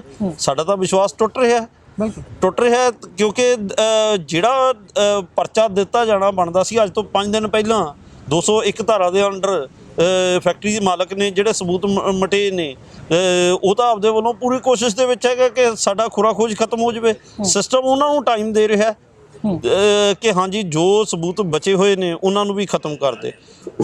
ਇਸੇ ਤਰ੍ਹਾਂ ਸਿਸਟਮ ਉਹਨਾਂ ਵੱਲ ਭੁਗਤ ਰਿਹਾ, ਲੋਕਾਂ ਨੂੰ ਚਾਨਣ ਹੋ ਗਿਆ। ਇਸ ਕਰਕੇ ਸਰਕਾਰ ਦੇ ਉੱਤੇ ਵਿਸ਼ਵਾਸ ਨਹੀਂ ਬੈਠ ਰਿਹਾ ਲੋਕਾਂ ਦਾ। ਸਰਕਾਰ ਸੰਭਲੇ, ਸਰਕਾਰ ਸਿਸਟਮ ਦੇ ਉੱਤੇ ਜਿਹੜੇ ਨੁਮਾਇੰਦੇ ਅਸੀਂ ਚੁਣ ਕੇ ਭੇਜੇ ਸੀਗੇ, ਉਹਨਾਂ ਨੁਮਾਇੰਦਿਆਂ ਨੂੰ ਦਾ ਫਰਜ਼ ਬਣਦਾ ਹੈ ਉਹ ਆਪਦਾ ਰੋਲ ਠੀਕ ਪਲੇ ਕਰਨ। ਜਿਹੜਾ ਇਸ ਫੈਕਟਰੀ ਨੇ ਕਤਲੇਆਮ ਕੀਤਾ, ਆਹ ਪਾਣੀ ਗੰਧਲਾ ਧਰਤੀ ਦੇ ਵਿੱਚ ਪਾ ਕੇ ਸਾਡੇ ਪੀਣ ਵਾਲਾ ਪਾਣੀ ਖਰਾਬ ਕੀਤਾ, ਉਹਦੇ ਵਾਸਤੇ ਉਹਦੇ ਉੱਤੇ ਪਰਚੇ ਦਰਜ ਕਰਕੇ ਉਹਦੀ ਫੈਕਟਰੀ ਬੰਦ ਕਰਵਾਈ ਜਾਵੇ। ਅੱਛਾ ਖਹਿਰਾ ਸਾਹਿਬ, ਜਿਵੇਂ ਆਪਾਂ ਜ਼ਿਕਰ ਕਰਦੇ ਨੇ ਕਿ ਫੈਕਟਰੀ ਨੂੰ ਲੱਗੇ ਨੂੰ 7 ਮਹੀਨੇ ਹੋ ਗਏ, ਕਿਸਾਨ ਗਏ, ਕਿਸਾਨਾਂ ਨੇ ਜਾ ਕੇ ਫੈਕਟਰੀ ਬੰਦ ਕਰਵਾਉਣ ਦਾ ਜਿਹੜਾ ਸ਼ੁਰੂ ਕੀਤਾ 24 ਤਰੀਕ ਲਗਭਗ। ਉਹ ਕਿਸਾਨ ਨਹੀਂ ਸੀਗੇ ਜੀ, ਇਕੱਲੇ ਕਿਸਾਨ ਨਹੀਂ, ਉਸ ਏਰੀਏ ਦੇ ਸਾਰੇ ਲੋਕ ਨੇ ਜੀ। ਪਾਣੀ ਕਿਉਂਕਿ ਹਰੇਕ ਬੰਦੇ ਦੀ ਜ਼ਰੂਰਤ ਹੈ, ਕਿਸਾਨ ਨਹੀਂ ਹੈਗੇ ਇਕੱਲੇ ਜੀ। ਮੈਂ ਥੋੜਾ ਜਿਹਾ ਤੁਹਾਨੂੰ ਕਰੈਕਟ ਕਰਨਾ ਚਾਹਾਂਗਾ, ਗੁਸਤਾਖੀ ਮਾਫ, ਪਰ ਉਸ ਏਰੀਏ ਦੇ ਸਾਰੇ ਲੋਕ ਨੇ ਇਸ ਐਜੀਟੇਸ਼ਨ ਦੇ ਵਿੱਚ। ਔਰ ਅਸੀਂ ਪਬਲਿਕ ਐਕਸ਼ਨ ਕਮੇਟੀ ਵੱਲੋਂ ਲੁਧਿਆਣਿਓਂ ਜਾ ਕੇ ਉਹਨਾਂ ਨੂੰ ਟੈਕਨੀਕਲ ਸਪੋਰਟ ਵੀ ਦੇ ਰਹੇ ਹਾਂ ਕਿਉਂਕਿ ਅੱਜ ਉਹਨਾਂ ਨਾਲ ਹੋ ਰਿਹਾ, ਇਕੱਲੇ ਉਹਨਾਂ ਨਾਲ ਨਹੀਂ ਹੋ ਰਿਹਾ, ਸਾਰੇ ਪੰਜਾਬ ਦੇ ਵਿੱਚ ਇਹ ਕੁਝ ਹੋ ਰਿਹਾ। ਸਰਕਾਰ ਨੂੰ ਸਾਰੇ ਪੰਜਾਬ ਦਾ ਸਰਵੇ ਕਰਵਾਉਣਾ ਚਾਹੀਦਾ ਔਰ ਪਾਣੀ ਸਾਡਾ ਗੰਧਲਾ ਕਿਉਂ ਹੋਇਆ ਔਰ ਅੱਜ ਦੀ ਤਰੀਕ ਦੇ ਵਿੱਚ ਕੌਣ ਕਰ ਰਿਹਾ, ਕਿਉਂਕਿ ਬੁੱਢੇ ਦਰਿਆ ਦੇ ਆਸੇ-ਪਾਸੇ ਜਿੰਨੀਆਂ ਫੈਕਟਰੀਆਂ ਨੇ, ਬਹੁਤ ਅੱਜ ਤੋਂ 20 ਸਾਲ ਪਹਿਲਾਂ ਤੋਂ ਅਸੀਂ ਸੁਣਦੇ ਆ ਰਹੇ ਹਾਂ ਕਿ ਰਿਵਰਸ ਬੋਰਿੰਗ ਬਾਰੇ। ਲੁਧਿਆਣੇ ਦੇ ਵਿੱਚ ਵੀ ਰਿਵਰਸ ਬੋਰਿੰਗ ਬਹੁਤ ਜ਼ਿਆਦਾ ਹੋ ਰਹੀ ਹੈ। ਇਲੈਕਟ੍ਰੋਪਲੇਟਿੰਗ ਇੰਡਸਟਰੀ ਬਹੁਤ ਖਤਰਨਾਕ ਕੈਮੀਕਲ ਸਿੱਟ ਰਹੀ ਹੈ। ਕੈਮੀਕਲ ਤੋਂ ਜ਼ਿਆਦਾ ਇਹ ਜਿਹੜੀ ਮਾਲਬਰੋਸ ਫੈਕਟਰੀ ਜੀਰੇ ਵਾਲੀ ਹੈ, ਇਹਦੇ ਵਿੱਚ ਕੈਮੀਕਲ ਵੀ ਦੀ ਐਡਵਰਟਾਈਜ਼ਮੈਂਟ ਵੀ ਕਰ ਲੱਗਾ ਸੀ ਵੀ ਉਹਦੇ ਚ ਕਹਿੰਦੇ ਨੇ ਪ੍ਰੋਡਕਟ ਕੁਝ ਇਦਾਂ ਦੇ ਹੈਗੇ ਸੀ ਜਿਹੜੇ ਪਹਿਲਾਂ ਵੈਬਸਾਈਟਾਂ ਤੇ ਹੈਗੇ ਸੀ, ਉਹ ਡਿਲੀਟ ਕਰ ਦਿੱਤੇ। ਬਿਲਕੁਲ ਜੀ, ਸਿਲਵਰ, ਪੋਟਾਸ਼ੀਅਮ ਸਾਇਨਾਈਡ ਵਰਗੇ ਜਿਹੜੇ ਕਿ ਖਤਰਨਾਕ ਜ਼ਹਿਰਾਂ ਹੈਗੀਆਂ ਨੇ, ਉਹਨਾਂ ਦੀ ਐਡਵਰਟਾਈਜ਼ਮੈਂਟ ਹੁੰਦੀ ਸੀ ਕਿ ਸਾਡੇ ਕੋਲੋਂ ਜਿਹੜਾ ਮਰਜ਼ੀ ਆ ਕੇ ਖਰੀਦ ਲਓ। ਉਹਦੇ ਵਾਸਤੇ ਪਰਮਿਸ਼ਨ ਕਿਹਨੇ ਦਿੱਤੀ? ਸਿਸਟਮ ਨੂੰ ਨਹੀਂ ਦਿਖ ਰਿਹਾ, ਸਰਕਾਰ ਨੂੰ ਨਹੀਂ ਦਿਖ ਰਿਹਾ, ਐਡਮਿਨਿਸਟ੍ਰੇਸ਼ਨ ਨੂੰ ਨਹੀਂ ਦਿਖ ਰਿਹਾ, ਪੋਲਿਊਸ਼ਨ ਕੰਟਰੋਲ ਬੋਰਡ ਨੂੰ ਕਿਉਂ ਨਹੀਂ ਇਹ ਗੱਲਾਂ ਦਿਖਦੀਆਂ? ਉਹ ਅੱਜ ਹਟਾ ਲਏ ਨੇ, ਹਟਾ ਲੈਣ, ਪਰ ਸਬੂਤ ਸਾਰੇ ਖਤਮ ਨਹੀਂ ਹੋ ਸਕਦੇ। ਭੱਜ ਲੈਣ ਜਿੱਥੇ ਭੱਜਣਾ ਹੈਗਾ, ਲੋਕੀ ਆਪੇ ਇਨਸਾਫ ਲੈ ਲੈਣਗੇ। ਵੇਖੀ ਖਹਿਰਾ ਸਾਹਿਬ, ਜਦੋਂ ਅਸੀਂ ਗਏ ਸੀ ਤਾਂ ਉਹ ਧਰਨੇ ਦੇ ਵਿੱਚ ਜਿਵੇਂ ਪਹਿਲਾਂ ਪਾਣੀ ਗੰਦਾ ਜਿਹੜਾ ਆਇਆ ਸੀ, ਬੋਤਲਾਂ ਭਰ ਕੇ ਕਿਸਾਨਾਂ ਨੇ ਰੱਖੀਆਂ ਹੋਈਆਂ ਨੇ, ਤਾਂ ਉੱਥੇ ਸੀਚੇਵਾਲ ਵਾਲੇ ਸੰਤ ਵੀ ਪਹੁੰਚੇ ਸੀ, ਹੋਰ ਵੀ ਜਿਹੜੇ ਉੱਥੋਂ ਦੇ ਅਧਿਕਾਰੀ ਨਹੀਂ ਸੀ, ਜਿਵੇਂ ਧਾਲੀਵਾਲ ਸਾਹਿਬ ਵੀ ਗਿਆ ਸੀ, ਤਾਂ ਉਹ ਕਹਿੰਦੇ ਸੀ ਵੀ ਸਾਨੂੰ ਇਹਦੇ 'ਚ ਪ੍ਰੂਫ ਦਿਓ, ਤੁਹਾਨੂੰ ਕੀ ਚੀਜ਼ ਹੈਗਾ ਤੁਸੀਂ ਲਿਖ ਕੇ ਦਿਓ। ਤਾਂ ਉਹਨਾਂ ਦਾ ਇੱਕ ਕਹਿਣਾ ਸੀ ਵੀ ਇੱਥੇ ਜਿਹੜਾ ਭਾਵੇਂ CM ਸਾਹਿਬ ਆ ਜਾਣਾ, ਜਿਹੜਾ ਪਾਣੀ ਅਸੀਂ ਭਰਿਆ ਹੋਇਆ ਇਹਦੇ 'ਚ 2 ਘੁੱਟਾਂ ਪੀ ਲੈ। ਆਪਾਂ ਹੋਰ ਥੋੜੀ ਜਿਹੀ ਗੱਲ ਕਰ ਦਿੰਦੇ ਆ ਜੀ। ਉਹ ਭਰੇ ਦੇ ਉੱਤੇ ਵਿਸ਼ਵਾਸ ਨਹੀਂ ਹੈਗਾ। ਬੋਰ ਹੋਏ ਵੇ ਨੇ, ਬੋਰਾਂ ਦੇ ਵਿੱਚੋਂ ਤਾਜ਼ਾ ਪਾਣੀ ਕੱਢ ਲਵਾਂਗੇ, ਇਹ ਪਾਣੀ ਪੀਣ ਨੂੰ ਤਿਆਰ ਹੋਣ। ਆਪਦੇ 1 ਮਹੀਨਾ ਕੀ ਆਪਦੇ ਬੱਚਿਆਂ ਨੂੰ ਉਹ ਪਾਣੀ ਦੇ ਸਕਦੇ ਨੇ? ਉੱਥੇ ਰਹਿਣ, ਚਾਹੇ CM ਸਾਹਿਬ ਨੇ, ਚਾਹੇ MLA ਹੈ, ਚਾਹੇ ਫੈਕਟਰੀ ਦਾ ਮਾਲਕ ਹੈ, ਚਾਹੇ ਪੋਲਿਊਸ਼ਨ ਕੰਟਰੋਲ ਬੋਰਡ ਵਾਲੇ ਨੇ, ਚਾਹੇ ਬਾਬਾ ਸੀਚੇਵਾਲ ਜੀ ਨੇ। ਬਾਬਾ ਸੀਚੇਵਾਲ ਜੀ ਜਦੋਂ ਉੱਥੇ ਗਏ ਸੀਗੇ ਸੈਂਪਲ ਲੈਣ ਲਈ, ਉਸ ਦਿਨ ਤਾਂ ਉਹਨਾਂ ਨੂੰ ਮੁਸ਼ਕ ਮਾਰਦਾ ਸੀ ਆ ਪਾਣੀ। ਜਦੋਂ ਸੈਂਪਲਾਂ ਦੀ ਰਿਪੋਰਟ ਆਈ ਹੈ ਉਦਣ ਆਰਡਰਲੈਸ ਤੇ ਕਲਰਲੈਸ ਕਿਉਂ ਹੋ ਗਏ ਜੀ? ਬਾਬਾ ਸੀਚੇਵਾਲ ਜੀ ਉਹਨਾਂ ਨੂੰ ਨਹੀਂ ਪਤਾ, ਸਾਈਨ ਇਹਨਾਂ ਨੇ ਰਿਪੋਰਟ ਦੇ ਉੱਤੇ ਕੀਤੇ ਸੀਗੇ, ਕਿਉਂ ਹੋਇਆ? ਹਜੇ ਸਾਨੂੰ ਕਹਿੰਦੇ ਨੇ ਕਿ ਰਿਪੋਰਟਾਂ ਦੇ ਉੱਤੇ ਵਿਸ਼ਵਾਸ ਕਰ ਲਓ, ਉਸ ਤੋਂ ਬਾਅਦ ਕਹਿੰਦੇ ਨੇ ਕਿ ਜੀ ਕਮੇਟੀਆਂ ਦੇ ਉੱਤੇ ਵਿਸ਼ਵਾਸ ਕਰ ਲਓ। ਰਾਜ ਸਰਕਾਰ ਵੱਲੋਂ ਜਿਹੜੀਆਂ ਬਣਾਈਆਂ ਹੋਈਆਂ ਉਹਨਾਂ ਦੇ ਵਿੱਚ ਬੰਦੇ ਹੀ ਹੋਣੇ ਨੇ, ਉਹ ਵੀ ਇਸ ਸਿਸਟਮ ਦਾ ਪਾਰਟ ਨੇ। ਅਸੀਂ ਕਿਵੇਂ ਵਿਸ਼ਵਾਸ ਕਰ ਲਈਏ ਜੀ? ਜਿਹੜਾ ਚੀਜ਼ ਨੰਗੀ ਅੱਖ ਨਾਲ ਸਾਨੂੰ ਗੰਦਲੀ ਦਿਖ ਰਹੀ ਹੈ ਔਰ ਬਿਮਾਰੀਆਂ ਫੈਲ ਰਹੀਆਂ ਨੇ, ਉਹਨੂੰ ਹੋਰ ਸਬੂਤਾਂ ਦੀ ਕੀ ਲੋੜ ਹੈ? ਕਿਹੜੀਆਂ ਰਿਪੋਰਟਾਂ ਦੀ ਲੋੜ ਹੈ? ਸਾਹਿਬ ਤੁਹਾਡੀ ਗੱਲ ਰੋਕਦੀ ਆ, ਜੇ ਆਪਾਂ ਸਾਹਮਣੇ ਨਾ ਕਿਤੇ ਜ਼ਹਿਰ ਵਾਲੀ ਸੀਸੀ ਪਈ ਹੋਵੇ ਨਾ, ਉਹਦੇ ਉੱਪਰ ਲਿਖਿਆ ਵੀ ਇਹਦੇ 'ਚ ਜ਼ਹਿਰ ਆ, ਤੁਹਾਡੀ ਜਾਨ ਲਈ ਹਾਨੀਕਾਰਕ ਹੈਗਾ, ਤੇ ਸਾਨੂੰ ਪਤਾ ਵੀ ਜਦੋਂ ਜ਼ਹਿਰ ਹੈਗਾ ਤਾਂ ਸਾਰੇ ਜਿਹੜੇ ਅੱਗੇ ਲਾਗੇ ਬੰਨੇ 40 ਪਿੰਡ ਨੇ ਉਹਨਾਂ ਨੂੰ ਵੀ ਪਤਾ ਵੀ ਇਹ ਸੀਸੀ ਦੇ ਵਿੱਚ ਜ਼ਹਿਰ ਹੈਗਾ, ਤਾਂ ਜਿਹੜੇ ਉੱਚ ਅਧਿਕਾਰੀ ਜਿਹੜੇ ਪੜ੍ਹੇ ਲਿਖੇ ਨੇ, ਫਿਰ ਉਹਨਾਂ ਨੂੰ ਜ਼ਹਿਰ ਵਾਲੇ ਲੇਬਲ ਨਹੀਂ ਦਿਖਦਾ, ਜਾਂ ਉਹ 'ਚ ਮਸਲਾ ਕੀ ਹੈ? ਸਰ, ਪੈਸਾ ਪ੍ਰਦਾਨ ਹੋ ਗਿਆ। ਪੈਸਾ ਦੁਨੀਆ ਨੂੰ ਇਹ ਨਹੀਂ, ਅਫਸਰਾਂ ਨੂੰ ਪਤਾ ਲੱਗਦਾ ਕਿ ਰਿਟਾਇਰਮੈਂਟ ਤੋਂ ਬਾਅਦ ਔਰ ਜ਼ਿੰਦਗੀ ਬਹੁਤ ਛੋਟੀ ਹੁੰਦੀ ਆ, ਉਸ ਟਾਈਮ ਬਿਮਾਰੀਆਂ ਨੇ ਵੀ ਘੇਰਨਾ ਹੈ ਔਰ ਕਰਮ ਉਹਨਾਂ ਦੇ ਆਪਦੇ ਉਗੜਨੇ ਨੇ, ਔਰ ਕਰਮਾਂ ਦਾ ਲੇਖਾ ਕਿਤੇ ਨਾ ਕਿਤੇ ਤਾਂ ਦੇਣਾ ਪੈਣਾ, ਜਿਹੜਾ ਕਿ ਜਿਸ ਹਿਸਾਬ ਦੀ ਕਮਾਈ ਕੀਤੀ ਹੋਵੇ ਪਰਿਵਾਰਾਂ ਨੂੰ ਭੁਗਤਣੀ ਪੈਂਦੀ ਹੈ। ਔਰ ਇਹ ਰੱਬ ਚੇਤੇ ਨਹੀਂ ਹੈਗਾ ਇਹਨਾਂ ਲੋਕਾਂ ਦੇ, ਔਰ ਇਹ ਕੀ ਸੋਚਦੇ ਨੇ ਕਿ ਇਹਨਾਂ ਦੀ ਜ਼ਿੰਦਗੀ ਬਹੁਤ ਲੰਬੀ ਹੈ, ਇਹਨਾਂ ਦੇ ਬੱਚੇ ਇਹਨਾਂ ਦੀ ਬਹੁਤ ਕਦਰ ਕਰਨਗੇ। ਜਿਹੜਾ ਜਿਸ ਤਰ੍ਹਾਂ ਪੈਸਾ ਕਮਾਇਆ ਹੁੰਦਾ ਹੈ, ਉਹ ਪੈਸਾ ਉਸੇ ਤਰ੍ਹਾਂ ਹੀ ਰੰਗ ਦਿਖਾਉਂਦਾ ਹੁੰਦਾ ਹੈ। ਜਿੰਨਾ ਮਰਜ਼ੀ ਪੈਸਾ ਕਮਾ ਲੈਣ, ਜੇ ਕਰਮ ਨਹੀਂ ਠੀਕ ਕਰਨਗੇ ਤਾਂ ਫਿਰ ਭੁਗਤਣਾ ਇੱਥੇ ਹੀ ਪਊਗਾ। ਬਿਲਕੁਲ। ਖਹਿਰਾ ਸਾਹਿਬ, ਜਿਵੇਂ ਹੁਣ ਥੋੜ੍ਹੇ ਦਿਨ ਹੋਏ ਇੱਕ ਨੌਜਵਾਨ ਦੀ ਉੱਥੇ ਮੌਤ ਹੋਈ ਧਰਨੇ ਦੇ ਵਿੱਚ ਹੀ, ਕੁਝ ਦਿਨ ਪਹਿਲਾਂ ਉਹਨਾਂ ਦੀ ਵੀਡੀਓ ਵੀ ਵਾਇਰਲ ਹੋਈ ਸੀ, ਉਹਨਾਂ ਨੇ ਕਿਹਾ ਸੀ ਵੀ ਸ਼ਾਇਦ ਹੋ ਸਕਦਾ ਮੈਂ 4 ਦਿਨ ਹੋਵਾਂ ਕਿ 5 ਦਿਨ ਹੋਵਾਂ, ਉਹ ਵੀ ਕਹਿੰਦੇ ਬਿਮਾਰੀ ਤੋਂ ਪੀੜਤ ਸੀ। ਬਿਲਕੁਲ ਜੀ, ਉਹ ਮੁੰਡੇ ਦੀਆਂ ਕਿਡਨੀਜ਼ ਫੇਲ ਹੋ ਗਈਆਂ ਸੀਗੀਆਂ ਔਰ ਤਾਂ ਕਰਕੇ ਉਹਦੀ ਡੈਥ ਹੋਈ। ਉਹ ਮੌਤ ਤੋਂ 4 ਦਿਨ ਪਹਿਲਾਂ ਉਹਨੇ ਇੰਟਰਵਿਊ ਦਿੱਤੀ, ਜਿਸ ਤਰ੍ਹਾਂ ਆਪਾਂ ਬੈਠ ਕੇ ਇੰਟਰਵਿਊ ਮੈਂ ਦੇ ਰਿਹਾ, ਤੁਸੀਂ ਕਰ ਰਹੇ ਹੋ, ਉਸ ਤਰ੍ਹਾਂ ਉਹ ਆਪਦਾ ਰੋਣਾ ਰੋਇਆ ਸੀਗਾ ਕਿ ਮੈਂ ਕਿੰਨਾ ਔਖਾ ਹੈਗਾ। ਔਰ ਉਹਨੇ ਕਿਹਾ ਸੀਗਾ ਕਿ ਹਾਂਜੀ, ਜਿਹੜੀਆਂ ਮੇਰੀਆਂ ਬਿਮਾਰੀਆਂ ਲੱਗੀਆਂ ਹੋਈਆਂ ਨੇ ਉਹਦੇ ਲਈ ਜ਼ਿੰਮੇਵਾਰ ਇਹ ਫੈਕਟਰੀ ਦੇ ਮਾਲਕ ਨੇ, ਔਰ ਫੈਕਟਰੀ ਜ਼ਿੰਮੇਵਾਰ ਹੈ। ਔਰ ਕੀ ਸਾਡਾ ਸਿਸਟਮ ਇੰਨਾ ਅੰਨਾ ਬੋਲਾ ਹੋ ਗਿਆ ਜਿਹਨੂੰ ਇਹ ਨਹੀਂ, ਉਹਦੀ ਡਾਇੰਗ ਸਟੇਟਮੈਂਟ ਨਹੀਂ ਸੁਣ ਰਹੀ। ਡਾਇੰਗ ਸਟੇਟਮੈਂਟ ਨਾ ਸੁਣਨ ਕਰਕੇ ਉਹਨਾਂ ਸਟੇਟ ਦਾ ਕੋਈ ਫਰਜ਼ ਨਹੀਂ ਹੈ ਕਿ FIR 306 ਦੀ ਦਰਜ ਕੀਤੀ ਜਾਂਦੀ, ਨਹੀਂ ਦਰਜ ਕਰ ਰਿਹਾ ਸਿਸਟਮ ਉਹਨਾਂ ਨੂੰ, ਕਿਉਂਕਿ ਅੰਨਾ ਬੋਲਾ ਹੋ ਚੁੱਕਿਆ।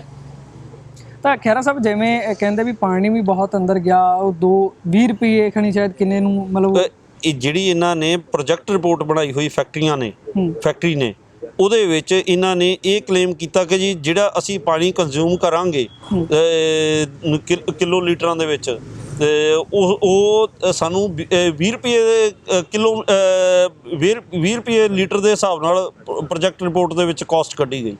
ਤਾਂ 20 ਰੁਪਏ ਲੀਟਰ ਦੇ ਹਿਸਾਬ ਨਾਲ ਗੌਰਮੈਂਟ ਹਰ ਰੋਜ਼ ਦਾ ਕਿੰਨਾ ਕੁ ਰੁਪਈਆ ਲੈਂਦੀ ਹੈ, ਕਾਗਜ਼ਾਂ ਦੇ ਵਿੱਚ ਕਿੰਨਾ ਲੈਂਦੀ ਹੈ, ਤੇ ਬਾਕੀ ਪੈਸਾ ਅਫਸਰਾਂ ਦੀ ਜੇਬ 'ਚ ਜਾਂਦਾ ਜਾਂ ਕਿਹਦੀ ਜੇਬ 'ਚ ਜਾਂਦਾ?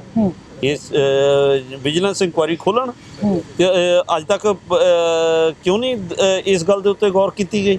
ਇਹਨਾਂ ਦੇ ਅੰਦਰੋਂ ਰਿਕਾਰਡ ਨੂੰ ਜਿਹੜਾ ਕੰਪਿਊਟਰਾਂ ਦੇ ਵਿੱਚ ਪਿਆ ਹੈਗਾ ਉਹਨੂੰ ਪ੍ਰੀਜ਼ਰਵ ਕਰਕੇ ਔਨ ਦੀ ਸਪੌਟ ਉਸ ਰਿਕਾਰਡ ਨੂੰ ਕੰਪਿਊਟਰ ਜ਼ਬਤ ਕਰਨੇ ਬਣਦੇ ਨੇ ਤਾਂ ਕਿ ਲੋਕਾਂ ਦਾ ਵਿਸ਼ਵਾਸ ਬਣੇ। ਤਾਂ ਮੈਂ ਕਹਿੰਦਾ ਖੈਰਾ ਸਾਹਿਬ 45 ਲੱਖ ਵਾਲਾ ਜਿਹੜਾ ਮਸਲਾ ਉਹ ਵੀ ਜ਼ਰੂਰ ਅੱਜ ਸ਼ੇਅਰ ਕਰੋ ਵੀ ਉਹਦਾ ਮਸਲਾ ਕੀ ਹੈਗਾ ਜਿਹੜਾ 45 ਲੱਖ ਫੈਕਟਰੀ ਦਾ। 45 ਲੱਖ ਰੁਪਇਆ ਇੱਕ ਇਰੀਗੇਸ਼ਨ ਡਿਪਾਰਟਮੈਂਟ ਦੇ ਵਿੱਚੋਂ ਜੋ ਪਾਣੀ ਸਪਲਾਈ ਹੁੰਦੀ ਹੈ ਜੀ ਉਹਦੇ ਪੈਸੇ ਦਿੰਦੇ ਨੇ ਜੀ ਜਿੰਨਾ ਵੀ ਇਹਨਾਂ ਨੇ ਮਿੱਥਿਆ। ਹਾਲਾਂਕਿ ਮਿੱਥਿਆ ਬਹੁਤ ਘੱਟ ਰੇਟ ਹੁੰਦਾ ਹੈ ਪਰ ਉਹ ਜਿੰਨਾ ਲੈਣਾ ਬਣਦਾ ਹੁੰਦਾ ਹੈ ਉਨਾ ਵੀ ਨਹੀਂ ਲਿਆ ਜਾਂਦਾ। ਉਹ ਇਹਨਾਂ ਦੇ ਬੰਨੀ ਫੈਕਟਰੀਆਂ ਵਾਲਿਆਂ ਬੰਨੀ ਪੈਂਡਿੰਗ ਹੁੰਦਾ। 20 ਲੱਖ ਰੁਪਈਆ 20 ਕਰੋੜ ਰੁਪਈਆ ਜਿਹੜਾ ਹੈਗਾ ਫੈਕਟਰੀ ਮਾਲਕ ਨੂੰ ਦੇਣ ਲਈ ਜਮ੍ਹਾਂ ਤਾਂ ਕਰਵਾ ਦਿੱਤਾ। ਉਹਦੀ ਫੈਕਟਰੀ ਬੰਦ ਹੋਣ ਦਾ ਲਾਸ ਪੂਰਾ ਕਰਨ ਲਈ ਸਟੇਟ ਗੌਰਮੈਂਟ ਨੇ ਉਹਦੇ ਲਈ ਕੋਈ ਹੀ ਲੋਜਤ ਨਹੀਂ ਕੀਤੀ ਕਿ ਸਿੰਗਲ ਬੈਂਚ ਦਾ ਫੈਸਲਾ ਡਬਲ ਬੈਂਚ ਕੋਲ ਜਾਰੀ ਕਰ ਦਈਏ। ਆਪਦੇ ਐਕਸਾਈਜ਼ ਡਿਪਾਰਟਮੈਂਟ ਤੋਂ ਔਰ ਇਰੀਗੇਸ਼ਨ ਡਿਪਾਰਟਮੈਂਟ ਤੋਂ ਇੰਨਾ ਤਾਂ ਪੁੱਛ ਲੈਂਦੇ ਨਾ ਕਿ ਇਸ ਫੈਕਟਰੀ ਬੰਨੀ ਕਿੰਨਾ ਬਕਾਇਆ ਹੈਗਾ, ਉਹਦੇ ਵਿੱਚੋਂ ਹੀ ਕਟਾ ਦਿੰਦੇ। ਆਪਦੇ ਪੱਲਿਓਂ ਜਮ੍ਹਾਂ ਕਰਵਾਉਣ ਦੀ ਬਜਾਏ ਖਜ਼ਾਨੇ ਚੋਂ ਕਢਵਾ ਕੇ ਜਮ੍ਹਾਂ ਕਰਵਾਇਆ ਹੈ। ਜਿਹੜਾ ਇਹਦੇ ਬੰਨੀ ਬਕਾਇਆ ਖੜੇ ਨੇ, ਕਿੰਨਾ ਬਕਾਇਆ ਵੈਸੇ? ਕਰੋੜਾਂ ਦੇ ਵਿੱਚ ਹੀ ਹੈ ਜੀ, ਕਰੋੜਾਂ ਦੇ ਵਿੱਚ ਬਕਾਏ ਜਮ੍ਹਾਂ ਨੇ ਜਿਹੜਾ ਕਿ ਪਹਿਲਾਂ ਤਾਂ ਫਿਗਰਸ ਦੇ ਵਿੱਚ ਮੈਨੀਪੂਲੇਸ਼ਨ ਕੀਤੀ ਜਾਂਦੀ ਹੈ ਅਫਸਰਾਂ ਵੱਲੋਂ ਫੇਵਰ ਦੇਣ ਲਈ। ਉਹਦੇ ਮੈਨੀਪੂਲੇਸ਼ਨਸ ਕਰਨ ਤੋਂ ਬਾਵਜੂਦ ਵੀ ਜਿੰਨਾ ਬਕਾਇਆ ਖੜਾ ਹੁੰਦਾ ਹੈ ਤਾਂ ਉਹਦੇ ਉਹ ਬਕਾਇਆ ਨਾ ਲੈ ਕੇ 20 ਕਰੋੜ ਰੁਪਈਆ ਜਮ੍ਹਾਂ ਕਰਵਾ ਦਿੱਤਾ।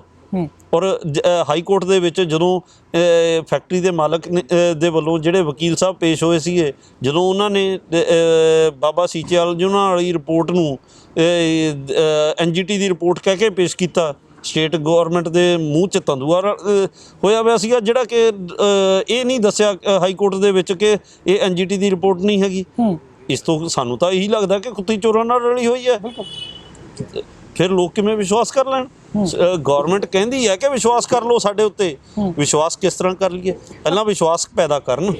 ਪਰ ਉਹ ਵਿਸ਼ਵਾਸ ਤਾਂ ਇਦਾਂ ਨਾ ਕਿ ਜਦੋਂ ਪਿੱਛੇ ਢਾਲੀਵਾਲ ਸਾਹਿਬ ਵੀ ਉੱਥੇ ਧਰਨੇ ਦੇ ਵਿੱਚ ਪਹੁੰਚੇ ਸੀ ਤਾਂ ਲੋਕਾਂ ਨੂੰ ਬੜੀ ਆਸ ਤੇ ਉਮੀਦ ਸੀ ਕਿ ਅੱਜ ਚਲੋ CM ਸਾਹਿਬ ਨਹੀਂ ਤਾਂ ਢਾਲੀਵਾਲ ਸਾਹਿਬ ਜ਼ਰੂਰ ਸਾਡੇ ਵਿੱਚ ਪਹੁੰਚੇ ਨੇ, ਢਾਲੀਵਾਲ ਸਾਹਿਬ ਸਾਡੇ ਵੇਚ ਦੀ ਗੱਲ ਕਰਨਗੇ, ਸਾਡੇ ਪੱਖ ਦੀ ਗੱਲ ਕਰਨਗੇ। ਪਰ ਕਹਿੰਦੇ ਵੀ ਜਿੱਦਾਂ ਮਰਜ਼ੀ ਘੁਮਾ ਘੁਮਾ ਕੇ ਕਹਿੰਦੇ ਵੀ ਸਿਆਣੇ ਕਹਿੰਦੇ ਨੇ ਆਉਣਾ ਫਿਰ ਉੱਥੇ ਕੀ, ਪਰ ਆਉਂਦੇ ਫਿਰ ਉੱਥੇ ਕੀ ਰਹੇ ਵੀ ਨਹੀਂ ਫੈਕਟਰੀ ਚੱਲ। ਜਿੱਦਣ ਮੀਟਿੰਗ ਹੋਈ ਸੀਗੀ ਸਾਡੇ ਵੱਲੋਂ ਬੇਨਤੀ ਇਹ ਸੀਗੀ ਕਿ CM ਸਾਹਿਬ ਜੀਰੇ ਮੋਰਚੇ ਦੇ ਉੱਤੇ ਖੁਦ ਆਉਣ। ਉਹ ਕਹਿੰਦੇ ਕਿ ਜੀ ਮੈਨੂੰ ਥੋੜਾ ਦਿੱਕਤ ਹੈਗੀ ਆ, ਮੈਂ ਪ੍ਰੋਟੋਕੋਲ ਕਰਕੇ ਨਹੀਂ ਆ ਸਕਦਾ। ਤਾਂ ਫਿਰ ਸਾਂਝੇ ਮੋਰਚੇ ਜੀਰੇ ਵੱਲੋਂ ਬੇਨਤੀ ਕੀਤੀ ਗਈ ਕਿ ਪਬਲਿਕ ਐਕਸ਼ਨ ਕਮੇਟੀ ਵੱਲੋਂ ਵੀ ਕਿ ਹਾਂਜੀ ਜੇ ਤੁਸੀਂ ਪਰਸਨਲੀ ਨਹੀਂ ਆ ਸਕਦੇ ਕਿ ਢਾਲੀਵਾਲ ਸਾਹਿਬ ਆਉਣਗੇ ਤੁਹਾਡੇ ਵੱਲੋਂ ਸਾਰੀਆਂ ਅਨਾਉਂਸਮੈਂਟਸ ਕਰਨ ਲਈ, ਔਰ ਤੁਸੀਂ ਆਪਦੇ ਸੋਸ਼ਲ ਮੀਡੀਆ ਅਕਾਊਂਟ ਦੇ ਉੱਤੇ ਅਨਾਉਂਸਮੈਂਟ ਕਰੋਗੇ ਕਿ ਕਿਹੜੀਆਂ ਮੰਗਾਂ ਮੰਨੀਆਂ ਗਈਆਂ। ਪਰ ਉਹਨਾਂ ਨੇ ਜ਼ਹਿਮਤ ਨਹੀਂ ਉਠਾਈ। ਉਹ ਹਜੇ ਕਹਿੰਦੇ ਨੇ ਕਿ ਸਾਡੇ ਉੱਤੇ ਵਿਸ਼ਵਾਸ ਕਰੋ। ਢਾਲੀਵਾਲ ਸਾਹਿਬ ਨੇ ਆ ਕੇ ਬਹੁਤ ਘੱਟ ਗੱਲ ਉੱਥੇ ਕੀਤੀ ਤੇ ਇਕੱਲੇ ਕਮੇਟੀ ਜਿਹੜੀ ਗੱਲ ਉਹਨਾਂ ਦੇ ਪੱਖ ਦੀ ਜਾਂਦੀ ਸੀਗੀ ਰਾਜ ਸਰਕਾਰ ਦੇ ਕੇਵਲ ਉਹ ਗੱਲਾਂ ਕੀਤੀਆਂ ਜਦੋਂ ਕਿ ਲੋਕਾਂ ਦੇ ਪੱਖ ਦੀ ਗੱਲ ਕਰਨੀ ਚਾਹੀਦੀ ਸੀ। ਉਹ ਤਾਂ ਇੱਕ ਟਾਰਗੇਟ ਬਣਾ ਕੇ ਲੈ ਕੇ ਆਏ ਸੀ ਕਿ ਕਿਵੇਂ ਨਾ ਕਿਵੇਂ ਲੋਕਾਂ ਨੂੰ ਰਾਜੀ ਕਰ ਲਈਏ ਕਿ 300 ਮੀਟਰ ਦਾਇਰੇ ਤੋਂ ਪਿੱਛੇ ਹਟ ਜਾਣ। ਠੀਕ ਹੈ, ਕਿਵੇਂ ਨਾ ਕਿਵੇਂ ਇੱਕ ਵਾਰ ਉਖੇੜ ਦਈਏ ਇਸ ਜਗ੍ਹਾ ਤੋਂ। ਮੁੜ ਕੇ ਪੁਲਿਸ ਨੇ ਲੱਗਣ ਨਹੀਂ ਦੇਣਾ ਸੀਗਾ ਧਰਨਾ। ਜਿਹੜਾ ਪਿੱਛੇ ਲੰਗਰ ਨੂੰ ਚੱਕਿਆ, ਲੰਗਰ ਨੂੰ ਚੱਕ ਕੇ ਸੜਕ ਦੇ ਕਿਨਾਰੇ ਦੇ ਉੱਤੇ ਲੰਗਰ ਲੱਗਿਆ ਹੋਇਆ ਸੀ, ਚਾਹ ਦਾ ਲੰਗਰ, ਉਹ 24 ਜੁਲਾਈ ਤੋਂ ਲੱਗਿਆ ਹੋਇਆ ਸੀਗਾ। 17 ਜਨਵਰੀ ਨੂੰ ਸਾਡੇ ਬੰਦਿਆਂ ਦੇ ਉੱਤੇ ਪਰਚੇ ਹੁੰਦੇ ਨੇ, 18 ਜਨਵਰੀ ਨੂੰ ਉਹ ਟੈਂਟ ਪੱਟ ਕੇ ਉਹ ਤਾਂ 300 ਮੀਟਰ ਤੋਂ ਦੂਰ ਸੀਗਾ, ਉਹਦੇ ਵਾਸਤੇ ਤਾਂ ਹਾਈ ਕੋਰਟ ਦੀ ਜਜਮੈਂਟ ਹੈ ਨਹੀਂ ਸੀਗੀ। ਤਾਂ ਉਹ ਜਗ੍ਹਾ ਤੋਂ ਕਿਉਂ ਖੜਿਆ ਗਿਆ? ਸੜਕ ਦੇ ਕਿਨਾਰੇ 'ਤੇ ਸੀਗਾ। ਨੰਬਰ 2 ਤੇ ਹਾਈਵੇਜ਼ ਐਕਟ ਉਸ FIR ਦੇ ਵਿੱਚ ਦਰਜ ਕੀਤਾ ਗਿਆ। ਹਾਈਵੇ ਦੀ ਸਰਵਿਸ ਲੇਨ ਦੇ ਵਿੱਚ ਪਿੰਡ ਦੇ ਦੁਆਲੇ ਸਰਵਿਸ ਲੇਨ ਹੈ, ਉਹ ਹਾਈਵੇਜ਼ ਨਹੀਂ ਹੈਗੀ। ਨੰਬਰ 2 ਤੇ ਉਹ ਸਰਵਿਸ ਲੇਨ ਨੂੰ ਵੀ ਨਹੀਂ ਰੋਕਿਆ ਹੋਇਆ ਸੀਗਾ, ਉਹਦੀ ਆਵਾਜਾਈ ਨੂੰ ਨਹੀਂ ਰੋਕਿਆ ਹੋਇਆ ਸੀਗਾ। ਇਹਨਾਂ ਨੇ ਚੱਕ ਕੇ ਹਾਈਵੇਜ਼ ਐਕਟ ਲਗਾ ਦਿੱਤਾ। ਜਦੋਂ ਅਕਾਲੀ ਦਲ ਵਾਲੇ ਮੇਨ ਹਾਈਵੇਜ਼ ਰੋਕਦੇ ਨੇ, ਉਹਨਾਂ ਕੇਸਾਂ ਦੇ ਵਿੱਚ ਪਰਚਾ ਦਰਜ ਕਰਨ ਤੋਂ ਬਾਵਜੂਦ ਉਹਨਾਂ ਦੀ ਅਰੈਸਟ ਨਹੀਂ ਪੈਂਦੀ। ਚਾਹੇ ਉਹ ਕੋਈ ਵੀ ਪੋਲੀਟੀਸ਼ੀਅਨ ਹੋਣ, ਉਹਨਾਂ ਵਾਸਤੇ ਸਾਨੂੰ ਹਾਈ ਕੋਰਟ ਜਾਣਾ ਪਿਆ। ਉਹ ਵੀ PIL ਅਸੀਂ ਨਹੀਂ ਕੀਤੀ ਸੀ ਕਿ ਹਾਈਵੇਜ਼ ਐਕਟ ਲੱਗੇ ਹੋਏ ਨੇ, ਇਹਨਾਂ ਕੇਸਾਂ ਦੇ ਵਿੱਚ ਅੱਗੇ ਨਹੀਂ ਵਧਿਆ ਜਾ ਰਿਹਾ। ਔਰ ਪੋਲੀਟੀਸ਼ੀਅਨਸ ਵਾਸਤੇ ਸਾਨੂੰ ਹਾਈ ਕੋਰਟ ਦਾ ਦਰਵਾਜ਼ਾ ਖੜਕਾਉਣਾ ਪੈਂਦਾ ਤਾਂ ਜਾ ਕੇ ਕੇਸ ਅੱਗੇ ਵੱਧਦੇ ਨੇ। ਅਤੇ ਜਦੋਂ ਆਮ ਬੰਦੇ ਦੇ ਉੱਤੇ ਨਜਾਇਜ਼ ਪਰਚੇ ਕਰਨੇ ਹੁੰਦੇ ਨੇ, ਚਾਹੇ ਉਹ ਬਿਜਲੀ ਚੋਰੀ ਦਾ ਨਜਾਇਜ਼ ਪਰਚਾ ਇਸ ਮੋਰਚੇ ਦੇ ਵਿੱਚ ਕੀਤਾ ਜਿਹੜਾ ਕਿ ਅੱਜ ਤੱਕ ਮੋਦੀ ਨੇ ਨਹੀਂ ਕੀਤਾ ਸੀਗਾ, ਔਰ ਇਹ ਤਾਂ ਇੱਕ ਕਦਮ ਅੱਗੇ ਵੱਧ ਗਏ ਕਿ ਜਿਹੜੀ ਡਿਸਟ੍ਰਿਕਟ ਐਡਮਿਨਿਸਟ੍ਰੇਸ਼ਨ ਨੂੰ ਕੌਣ ਡਿਕਟੇਟ ਕਰ ਰਿਹਾ ਕਿ ਇਸ ਤਰ੍ਹਾਂ ਨਜਾਇਜ਼ ਕਰੋ। ਜੇਕਰ ਮੁੱਖ ਮੰਤਰੀ ਸਾਡਾ ਹੈਗਾ ਹੈ ਤਾਂ ਫਿਰ ਉਹ ਕਿਹੜੀਆਂ ਉੱਚੀਆਂ ਤਾਕਤਾਂ ਨੇ ਮੁੱਖ ਮੰਤਰੀ ਨਾਲੋਂ ਵੀ ਜਿਹੜੀਆਂ ਕਿ ਐਡਮਿਨਿਸਟ੍ਰੇਸ਼ਨ ਨੂੰ ਕਹਿੰਦੀਆਂ ਨੇ ਕਿ ਹਾਂਜੀ ਇਹਨਾਂ ਨੂੰ ਸਨੱਬ ਕਰੋ। ਇਸ ਕਰਕੇ ਸਾਡਾ ਵਿਸ਼ਵਾਸ ਨਹੀਂ ਬਣ ਰਿਹਾ। ਅੱਛਾ ਖਹਿਰਾ ਸਾਹਿਬ, ਹੁਣ ਜਿਵੇਂ ਮਤਲਬ ਅਕਸਰ ਆਪਾਂ ਇੰਸਟਾਗ੍ਰਾਮ ਜਾਂ ਮਤਲਬ ਸੋਸ਼ਲ ਮੀਡੀਆ ਦਾ ਦੌਰ, ਅਖਬਾਰਾਂ ਦੇ ਵਿੱਚ ਡੇਲੀ ਪੜ੍ਹੀਦਾ, ਤਾਂ ਅਖਬਾਰ ਦੇ ਵਿੱਚ ਸੁਖਬੀਰ ਸਿੰਘ ਬਾਦਲ ਜੀ ਦਾ ਵੀ ਬਿਆਨ ਆਇਆ ਸੀ। ਉਹ ਕਹਿੰਦੇ ਤਾਂ ਮੈਂ ਆਪ ਚਾਹੁੰਦਾ ਮੈਂ ਕਿਸਾਨਾਂ ਦੇ ਨਾਲ ਆ, ਇਹ ਫੈਕਟਰੀ ਬੰਦ ਹੋਣੀ ਚਾਹੀਦੀ ਆ। ਤਾਂ ਹਾਲਾਂਕਿ ਜੇ ਇਹਦੇ ਨਾਲ ਇੱਕ ਗੱਲ ਕਰ ਲਈਏ ਤਾਂ ਜਿਹੜੀ ਉਹ ਫੈਕਟਰੀ ਆ ਉਹਦੇ ਮਾਲਕ ਵੀ MLA ਰਹੇ ਨੇ, ਉਹ ਵੀ ਅਕਾਲੀ ਦਲ ਵੱਲ। ਤਾਂ ਬਿਆਨ ਕੁਝ ਹਜਮ ਜਿਹਾ ਵੀ ਨਹੀਂ ਹੁੰਦਾ ਔਰ ਕੋਈ ਸਮਝ ਵੀ ਨਹੀਂ। ਬਿਆਨ ਹਜਮ ਹੋ ਰਿਹਾ ਜੀ। ਉਹ ਬਿਆਨ ਨੂੰ ਬਿਆਨ ਤੱਕ ਹੀ ਰੱਖ ਕੇ ਪੋਲੀਟਿਕਸ ਖੇਡ ਰਹੇ ਨੇ। ਜਿੰਨੇ ਵੀ ਪੋਲੀਟੀਸ਼ੀਅਨ ਹੈਗੇ ਨੇ ਸਾਰੀਆਂ ਧਿਰਾਂ ਉਹਦੇ ਹੱਕ ਦੇ ਵਿੱਚ ਭੁਗਤ ਰਹੀਆਂ ਨੇ। ਸੁਖਬੀਰ ਬਾਦਲ ਜੀ ਉਹਨਾਂ ਨੂੰ ਮੈਂ ਯਾਦ ਦਿਵਾਉਣਾ ਚਾਹਾਂਗਾ ਕਿ ਇਹ ਬੂਟਾ ਕਿਹਨੇ ਲਗਵਾਇਆ ਸੀਗਾ, ਇਹ MLA ਕਿਹਦਾ ਸੀਗਾ। ਫੈਕਟਰੀ ਦਾ ਮਾਲਕ MLA ਤਾਂ ਤੁਹਾਡੀ ਵੀ ਪਾਰਟੀ ਦਾ ਸੀਗਾ, ਤੁਹਾਡੀ ਪਾਰਟੀ ਨੇ ਹੀ ਇਹ ਬੂਟੇ ਨੂੰ ਪਾਣੀ ਪਾਇਆ। ਔਰ ਜਦੋਂ ਪਰਮਿਸ਼ਨਾਂ ਦਿੱਤੀਆਂ ਉਦੋਂ ਤਾਂ ਆਮ ਆਦਮੀ ਪਾਰਟੀ ਹੈ ਨਹੀਂ ਸੀਗੀ। ਆਮ ਆਦਮੀ ਪਾਰਟੀ ਨੂੰ ਤਾਂ ਜਿਵੇਂ ਵਿਰਸੇ 'ਚ ਇਹ ਚੀਜ਼ਾਂ ਮਿਲ ਗਈਆਂ। ਦਿੱਕਤ ਇਸ ਗੱਲ ਦੀ ਹੈ ਕਿ ਜਿਹੜਾ ਸਿਸਟਮ ਉਹਨਾਂ ਸਰਕਾਰਾਂ ਵੇਲੇ ਚੱਲਦਾ ਸੀਗਾ ਉਹੀ ਸਿਸਟਮ ਇਸ ਸਰਕਾਰ ਦੇ ਵਿੱਚ ਵੀ ਇਹ ਸਾਡੇ ਨੁਮਾਇੰਦਿਆਂ ਦੇ ਉੱਤੇ ਭਾਰੂ ਹੋ ਗਿਆ। ਸਾਡੇ ਨੁਮਾਇੰਦੇ ਮਾੜੇ ਨਹੀਂ, ਅਸੀਂ ਨਹੀਂ ਚੁਣੇ ਸੀਗੇ, ਪਰ ਸਿਸਟਮ ਭਾਰੂ ਹੋ ਗਿਆ। ਅੱਛਾ ਜੇ ਖਹਿਰਾ ਸਾਹਿਬ ਹੁਣ ਜੇ ਆਪੋਜੀਸ਼ਨ ਪਾਰਟੀ ਦੀ ਜ਼ਿਕਰ ਕਰ ਲਿਆ ਨਾ ਵੀ ਬਿਆਨ ਤਾਂ ਸਾਰੇ ਕੋਈ ਦਾਗੀ ਜਾਂਦੇ ਨੇ ਵੀ ਅਸੀਂ ਐਂ ਖੜੇ ਆ, ਤਾਂ ਜੇ ਹੁਣ ਜਿਵੇਂ ਕਿਸਾਨ ਜਥੇ ਕੋਈ ਨਹੀਂ ਖੜਾ, ਕੋਈ ਨਹੀਂ ਖੜਾ। ਗੱਲਾਂ ਹੀ ਤਾਂ ਹੈਗੇ ਨੇ, ਅਖਬਾਰਾਂ ਹੀ ਤਾਂ ਹੈਗੀਆਂ ਨੇ, ਅਲੱਗ ਗੱਲ ਹੈ। ਗੱਲਾਂ ਤਾਂ ਇਹਨਾਂ ਤੋਂ ਚਾਹੇ ਕੈਲੀਫੋਰਨੀਆ ਬਣਾ ਦਿੱਤੇ, ਲੁਧਿਆਣੇ ਨੂੰ ਕੈਲੀਫੋਰਨੀਆ ਬਣਾ ਦਿੱਤਾ ਸੀਗਾ, ਕੋਈ ਕਹਿੰਦਾ ਸੀ ਸਵਿਟਜ਼ਰਲੈਂਡ ਬਣਾ ਦੂੰਗਾ, ਕੋਈ ਉਹ ਪੋਰਟਸ ਚਲਾਉਂਦੇ ਸੀਗੇ ਤੁਹਾਡੇ ਅੰਮ੍ਰਿਤਸਰ, ਕਿੰਨੀ ਬਣਾਏ ਸੀਗੇ ਪ੍ਰੋਜੈਕਟ ਰਿਪੋਰਟਾਂ। ਅੱਜ ਕੀ ਹੈ?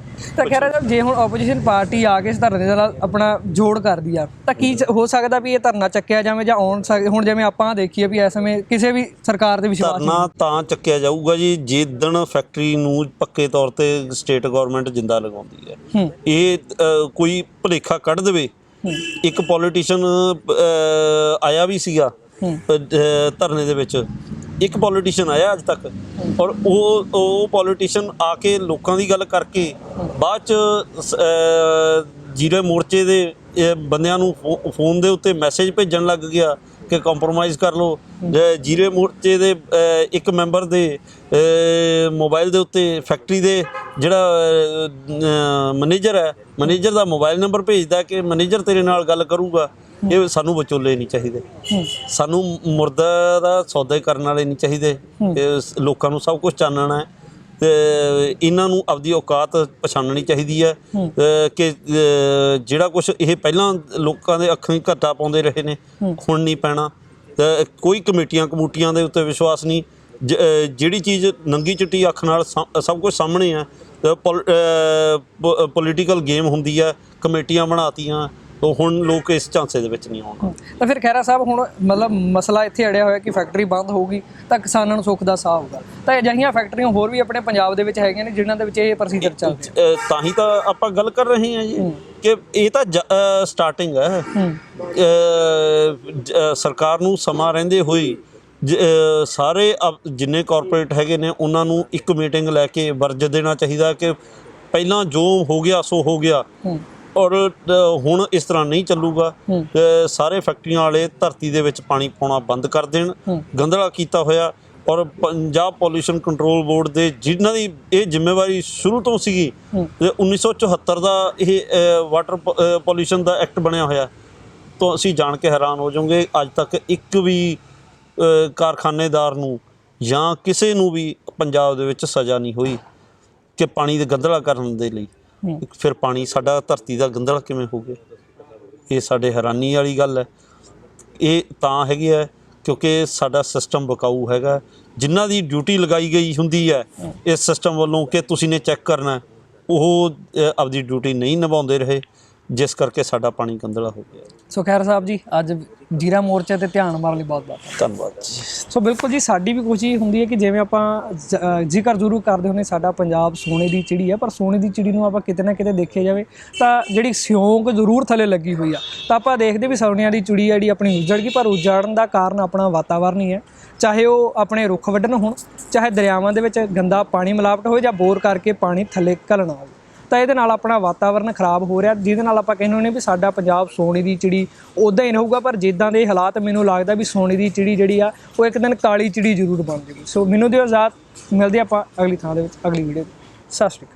ਬਿਲਕੁਲ ਜੀ, ਬਹੁਤ ਬਹੁਤ ਧੰਨਵਾਦ ਗੁਰਮੇਲ ਸਿੰਘ ਜੀ। ਸੋ ਬਿਲਕੁਲ ਜੀ, ਸਾਡੀ ਅੱਜ ਕੋਸ਼ਿਸ਼ ਸੀ ਅੱਜ ਗੁਰਮੇਲ ਸਿੰਘ ਕੋਲਾਬਲੇਅਰ ਦੇ ਨਾਲ ਗੱਲਬਾਤ ਕੀਤੀ ਜਾਵੇ, ਕਿਉਂਕਿ ਜਿਵੇਂ ਸਿਆਸੀ ਉਥਲ-ਪੁਥਲ ਜ਼ਰੂਰ ਹੋਇਆ, ਉਹਦੇ ਨਾਲ ਕਈ ਟਿੱਪਣੀਆਂ, ਕਈ ਸਵਾਲ ਜ਼ਰੂਰ ਖੜੇ ਹੁੰਦੇ ਸੀ ਵੀ ਆਖਰ ਇਹ ਪੂਰਾ ਮਸਲਾ ਕੀ ਆ। ਸੋ ਇਸੇ ਬਾਬਤ ਗੱਲਬਾਤ ਕਰ ਲਈ ਅੱਜ ਗੁਰਮੇਲ ਸਿੰਘ ਕੋਲਾਬਲੇਅਰ ਦੇ ਨਗਰ ਪਹੁੰਚੇ ਸੀ ਔਰ ਉੱਥੇ ਉਹਨਾਂ ਦੇ ਨਾਲ ਪਹੁੰਚ ਕੇ ਗੱਲਬਾਤ ਕੀਤੀ। ਸੋ ਉਹਨਾਂ ਨੇ ਆਪਣਾ ਕੀਮਤੀ ਸਮਾਂ ਦਿੱਤਾ। ਇਸ ਤਰ੍ਹਾਂ ਜੁੜੇ ਰਹੋ ਸਾਡੇ ਨਾਲ, ਮਿਲਦੇ ਆਪਾਂ ਅਗਲੀ ਵੀਡੀਓ ਵਿੱਚ। ਸਤਿ ਸ਼੍ਰੀ ਅਕਾਲ।